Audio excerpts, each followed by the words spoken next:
Conference Board survey found that 35% of U.S. businesses, they still don't have an idea of when they'll reopen.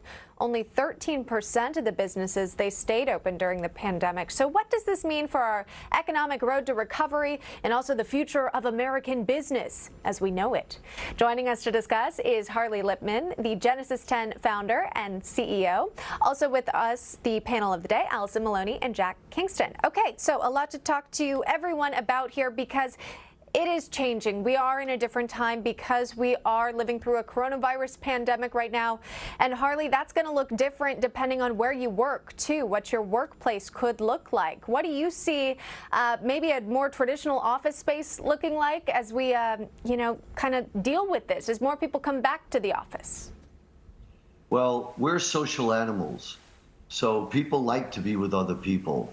And while at the same time, I understand the benefits of working at home, you get closer with your partner or spouse, you save money with commutation, and a lot of people like that. There's a growing number of people that just need to be with other people. And when you think of innovation, creativity, it's really hard to do that on Zoom. You really need to be in a room with other people, looking them in the eye and brainstorming. And there seems to be no substitute but being able to be together in some location with all the appropriate social distancing and whatever protocols are needed. But the office is not dead. Okay, that's good. I think a lot of people who are, like you're saying, kind of getting frustrated with maybe working in a small space at home where you live and sleep and work now, they're getting tired of it. Allison, they're going to have to be changes in the office. I know when you head into work, it looks a little different now. But do you think people are willing to kind of make those sacrifices just to be back with, back to normal, you should say? New normal? I think that we are tired of staying home, and this is the new normal. Just like when restaurants reopen, you go through temperature checks, you wear a face mask. I think that the American public has just become used to that, and these are the things that we have to do in order to stay safe and to get back to work. So if it means taking these precautions and doing what the workplace wants, I think people are willing to do that. But I also do think that we have figured out a way to work from home. So some businesses that were opposed to it now see that it does work. So there is some flexibility specifically right now as a lot of parents have to stay home because their kids are doing virtual learning. Yeah, so true. I mean, you have to wear a few hats. I know you're speaking from experience. You've got 3 young girls back in school. That's got to be tough, balancing business and also being a mom and teacher. A lot going on right now. Jack, I want to read out the unemployment insurance weekly claims, initial claims, 884,000 for this week here.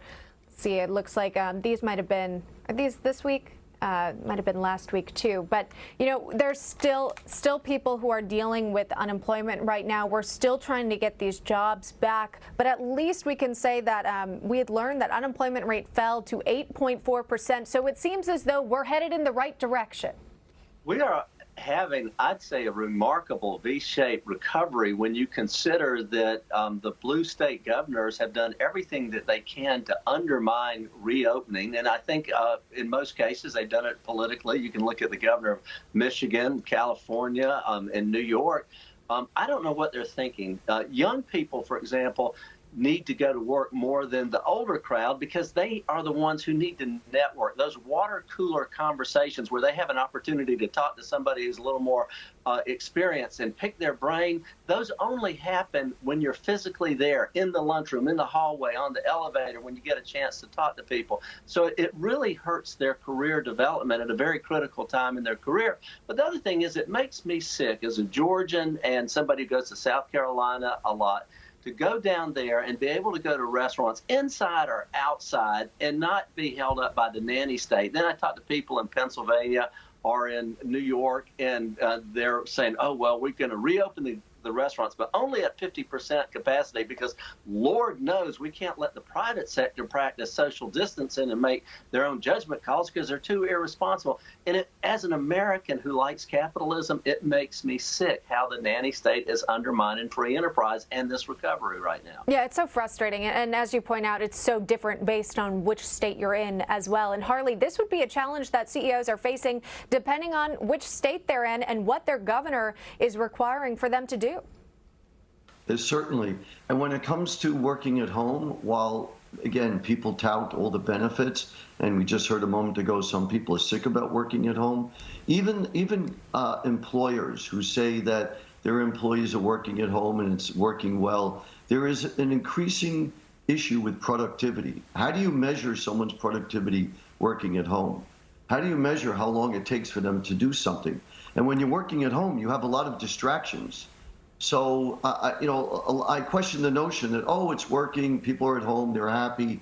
I think over time, we're going to begin to see that productivity seems to be better in an office location where there's more discipline. You can see what people are looking at on their computer screens. When they're at home, there's no oversight, no camera watching. Sure. So maybe a that point little more accountability, I guess, when you're actually in the office. Harley Lippman joining us this morning. Thanks for weighing in. Allison and Jack, stick around. Still more to talk about.